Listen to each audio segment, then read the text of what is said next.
අදට අපි බලන්න යන්නේ very important step එකක්. MSA වලට pathway 4ක් තියෙනවා.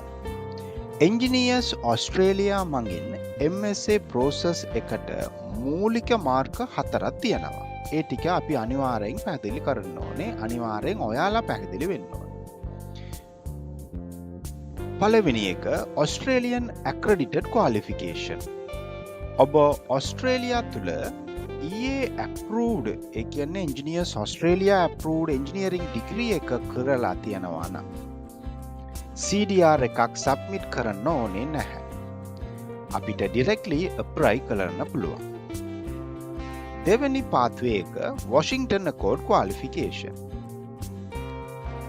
ඔබේ degree එක Washington Accord එකට සම්බන්ධ වෙන්න නම් නැත්නම් ශ්‍රී ලංකාවේ නැත්නම් ඉන්දියාවල most of the time